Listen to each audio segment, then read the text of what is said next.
নমস্কার, ভক্তি চ্যানেলের পক্ষ থেকে আপনাদেরকে স্বাগত। আশা করি ভালো আছেন সকলে এবং আমাদের ভালো লাগছে এই ভেবে যে আপনারা আমাদের সঙ্গে আছেন। আপনারা প্রত্যেক দিন আমাদেরকে আশীর্বাদ পাঠাচ্ছেন। আপনাদের আশীর্বাদে আমরা ধন্য হচ্ছি এবং উৎসাহিত হচ্ছি আমাদের এই ধর্মীয় আখ্যানগুলি প্রত্যেক দিন শোনাতে, আলোচনা করতে। আলোচনা তো আর করি না, আমরা বলতে পারেন শোনাই। বহু আলোচিত বিষয়গুলি আমাদের হিন্দু ধর্মের, আমাদের সনাতনী ধর্মের একটা মজার বিষয় হচ্ছে বহু অসংখ্য আখ্যান ছড়িয়ে রয়েছে। অসংখ্য গ্রন্থ, গ্রন্থ তো বললে ভুল হবে, গ্রন্থাগার বলা চলে। এত গ্রন্থ আমাদের এখানে আমাদের এই ধর্মকে, এই সনাতন ধর্মকে, হিন্দু ধর্মকে কেন্দ্র করে এবং সর্বোপরি আমাদের মানব ধর্মকে কেন্দ্র করে এত গ্রন্থ রচনা হয়েছে, এত পুরাতন কাহিনী ছড়িয়ে রয়েছে। প্রত্যেক দিনই সেটি বিভিন্নভাবে ব্যাখ্যা হচ্ছে, বিভিন্ন শাস্ত্রজ্ঞরা, পণ্ডিতেরা সেগুলো ব্যাখ্যা করছেন। তা একটি গ্রন্থাগার তৈরি, মানে বৃহৎ সুবিশাল এক গ্রন্থাগার বলা চলে আমাদের এই হিন্দু ধর্মের, আমাদের সনাতন ধর্মের বিভিন্ন শাস্ত্র গ্রন্থকে কেন্দ্রে। তাই সেই গ্রন্থাগার থেকে আমরা কিছু মণিমুক্ত তুলে নেওয়ার চেষ্টা করি এবং তা আপনাদের কাছে পৌঁছে দিই। সেরকমই আজকে একটি বিষয় আমরা কথা বলবো। আমরা ইতিমধ্যে আমরা শ্রী রামকৃষ্ণ কথামৃত পাঠ আপনাদের কাছে শুরু করেছি। আমরা কাশীখণ্ডম পাঠ করছি। আমরা বেদের সম্পর্কে একটি ধারণা আপনাদেরকে দেওয়ার চেষ্টা করেছি। পুরাণ, উপনিষদ, এই বিষয়গুলি আপনাদের কাছে আমরা বলেছি, এই বিষয়গুলি নিয়ে, এবং আগামী দিনে আরো বিভিন্ন বিষয় বলবো। আজকের বিষয়টা কোনো দেবতা নিয়ে নয়, কোনো মহৎ গ্রন্থ নিয়ে নয়। আজকে আমাদের বিষয় হচ্ছে অপ্সরা। খুবই সংক্ষেপে এই অপ্সরাদের পরিচয় দেব। খুবই সংক্ষেপে যে অপ্সরা কারা। আলাদা আলাদা করে আমরা হয়তো কোনো অপ্সরার কথা আজকে আমরা বলবো না। আমরা খালি বলবো অপ্সরা কারা। আমাদের সাহিত্যে, ধর্মীয় সাহিত্যে এবং ধর্মীয় আখ্যানে এবং ধর্মীয় ঘটনায়, বিভিন্ন ঘটনায় আমাদের এই অপ্সরারা একটা বিশেষ স্থান দখল করে রয়েছে। আমরা দেখেছি যে মানব সভ্যতাকে এগিয়ে নিয়ে যাওয়ার জন্য বা সৃষ্টির জন্য এই অপ্সরাদের একটি দান রয়েছে। অথচ কেন জানি না বিভিন্ন মানে প্রমুখ পণ্ডিতেরা এই অপ্সরা সম্পর্কে খুব একটা আলোড়িত নয়। অথচ এই অপ্সরারা না থাকলে অনেক অনেক কিছু ধ্বংস হয়ে যেতে পারত। কোনো একজন ঋষি বা কোনো একজন দৈত্য ধ্বংসের জন্যই তপস্যায় বসেছে, আর অপ্সরা ঠিক সময়টিতে গিয়ে তার তপস্যা ভঙ্গ করেছে। যদি অপ্সরা সেই তার তপস্যা সফল হতো, তাহলে কিন্তু হয়তো এই বিশ্ব আরেকটি প্রলয়ের সম্মুখীন হতো, আরেকটি ধ্বংস দেখতে পারত। এই হচ্ছে অপ্সরাদের অবদান। শুধু এটিই নেই, আরো অসংখ্য রয়েছে। তা সেই অপ্সরাদের কথা, উৎপন্ন কি করে তৈরি হয়েছিল অপ্সরারা, এবং সত্যি কথাটা অভাগা যে তাদেরকে, তারা যখন তৈরি হলো তাদেরকে কেউ গ্রহণ করলো না। এবং ভাবতে খারাপ লাগে, অপ্সরা তো নারী, সেই তারা যেন কেবল বিনোদনের জন্যই রয়ে গেলেন, এইটি ভাবতে খারাপ লাগে। যাই হোক, আমরা একটু অপ্সরাদের সম্পর্কে বলি। অপ্সরারা জলের থেকে তৈরি হয়েছিল। অপ অপ মানে জল, এই জল থেকে এরা উৎপন্ন হয়েছিল বলে এদের বলা হচ্ছে অপ্সরা। দেবতা আর অসুর এই দুই দল তো সমুদ্র মন্থন করছে। এই সমুদ্র মন্থনের সময় সমুদ্র থেকে তো এক একটি জিনিস উঠে আসছে। হ্যাঁ, এই সমুদ্র মন্থনের সময় এরা সমুদ্রের ভেতর থেকে অসংখ্য পরিচারিকার সঙ্গে ওঠে। এরাও সেই সমুদ্র মন্থন থেকে জলের মধ্যে দিয়ে এদেরও সেই সমুদ্র মন্থনে জন্ম হয়েছিল। কিন্তু দেবতা এবং দানবকুল কেউই এদের গ্রহণ করছে না।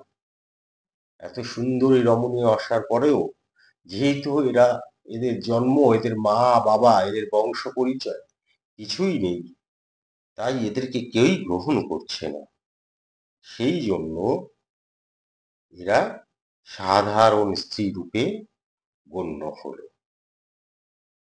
মনু সংহিতায় এরা সপ্তমনু সৃষ্টি বলে উল্লেখিত আছে।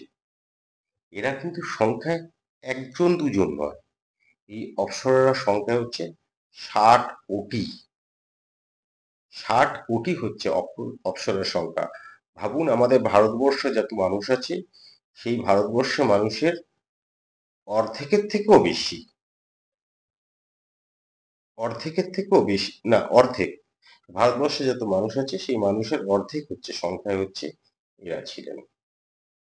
এদের অধিপতি হচ্ছে কামদেব, মদন কামদেব এদের অধিপতি, এবং এরা নৃত্যকলা দিতে পারদর্শী। রামায়ণ মহাভারত অপ্সরাদের আমরা গন্ধর্বদের স্ত্রী রূপে দেখতে পাই। এরা রাজসভা, আর রাজসভা মানেই সেখানে একটু আমোদ উল্লাস হবে, নৃত্য হবে। তা আমরা সেই ইন্দ্রের সভায় এদেরকে আমরা দেখতে পাই নর্তকী রূপে, আবার কখনো কখনো গায়িকা রূপে। আর যত গন্ধর্ব রয়েছে গন্ধর্বদের সঙ্গে এরা নৃত্য ও সঙ্গীতে যোগদান করে। দেবতারা এদেরকে নানা কাজে নিযুক্ত করে।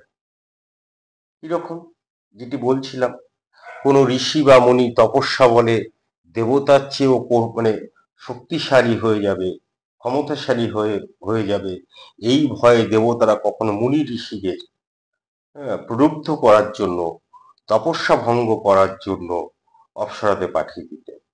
যেমন বিশ্বামিত্রের তপস্যা ভঙ্গের জন্য মেনকাকে পাঠিয়ে দেওয়া হয়েছে, আর যার ফলে আমরা শকুন্তলাকে পেয়েছি।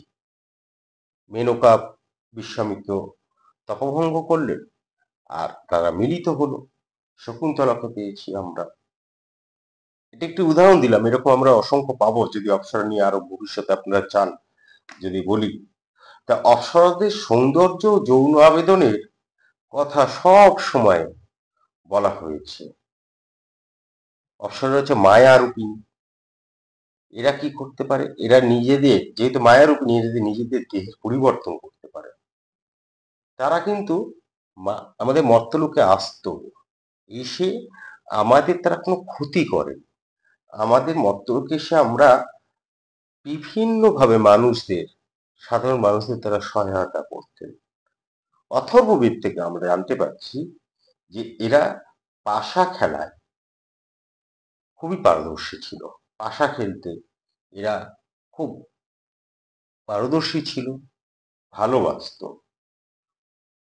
কয়েকজন অপ্সরা তো রীতিমতন বিখ্যাত: উর্বশী, মেনকা, রম্ভা, তিলোত্তমা, ঘৃতাচি, সুকেশী, মঞ্জু ঘোষা, বিদ্যুৎপর্ণা, সুবাহু, সুপ্রিয়া, সরসা, বিশাশ্চী, এরা কিন্তু খুব উল্লেখযোগ্য। আরেকটা মজার ব্যাপার হচ্ছে এরা কিন্তু অবাধে স্বর্গে চলাফেরা করতে পারে, একদম স্বাধীন নারী। কখনো কখনো এই অপ্সরারা কি হচ্ছে আমাদের এখানে মানব জন্ম গ্রহণ করে দেবতাদের অভিশাপে। দেবতাদের অভিশাপে মানব জন্ম গ্রহণ করে যখন তার মৃত্যু হয় তখন আবার সেই অপ্সরা রূপে ফিরে যায় এবং তারা যখনই এখানে মানব জন্ম গ্রহণ করেছে তখনই কারো না কারো আমাদের উপকারই করেছে। বিষয়টা একটা উদাহরণ দিলে বুঝতে পারবেন এবং এটাও বুঝতে পারবেন যে আসলে অপ্সরাদের কেবল ব্যবহারই করা হয়েছে এবং তারা কতটা অসহায়। ঠিক এখনকার সময়ের নারীদের মতনই নারী কেবল ব্যবহারই হয়ে গেছে। বলি, আমি অন্য বিষয়ে প্রসঙ্গান্তরে না গিয়ে আমি সেই উর্বশীর একটি কাহিনী বলি, তাহলে আপনারা বুঝতে পারবেন। সে এখন অনেক বহু পুরনো কালের কথা। বিষ্ণু একসময় কি হয়েছে এটা পদ্মপুরাণে বলা হচ্ছে। পদ্মপুরাণের বিবরণটা হচ্ছে এরকমই। পুরাকালে কোনো সময় বিষ্ণু ধর্মপুত্র হয়ে গন্ধমাদন পর্বতে তপস্যা করছেন। ইন্দ্র তার এই উগ্র তপস্যায় ভীত হয়ে তাকে তার বিঘ্ন ঘটাবার জন্য, তার তপস্যা ভঙ্গ করার জন্য কয়েকজন অপ্সরার সঙ্গে বসন্ত ও কামদেবকে পাঠিয়ে দেন।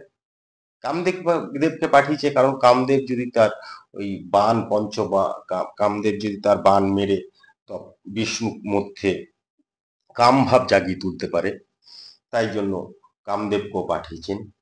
কিন্তু বিষ্ণু তো তার ধ্যান ভাঙানো অত সোজা না। অপ্সরারা বিষ্ণুর ধ্যান কিন্তু ভঙ্গ করতে পারলেন না। তখন কামদেব অপ্সরাদের উরু থেকে উর্বশীকে সৃষ্টি করলেন। সেই উর্বশী পরমা সুন্দরী, সারা দেহে কাম তার ঝরে পড়ছে যেন, বিদুষী, জ্ঞানী। সেই উর্বশী বিষ্ণু তপস্যা ভঙ্গ করতে পারে।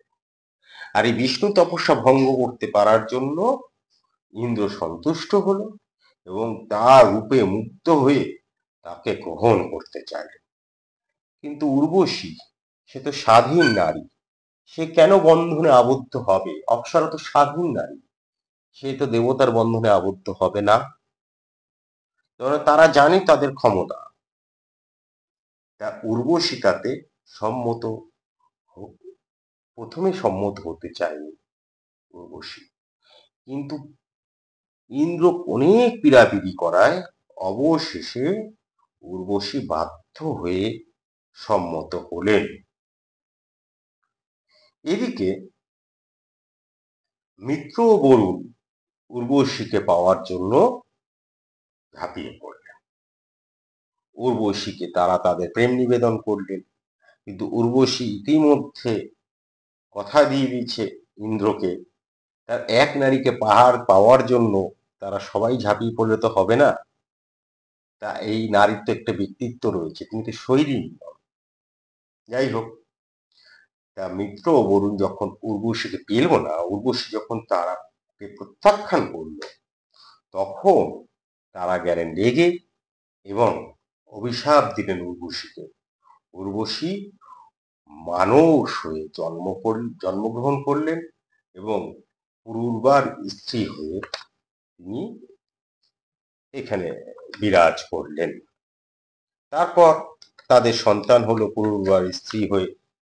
সে কথা আমরা আবার আলোচনা করব কোনো এক সময়। উর্বশীকে নিয়ে আমরা আলোচনা যখন করব তখন তার সন্তানের কথা আসবে। এই হলো আমাদের আজকের অপ্সরাদের সম্পর্কে ধারণা আপনাদেরকে দিলাম। আশা করি ভালো লেগেছে। যদি ভালো লেগে থাকে তাহলে যেমন ভাবে আমাদের পাশে আছেন তেমন ভাবেই পাশে থাকবেন।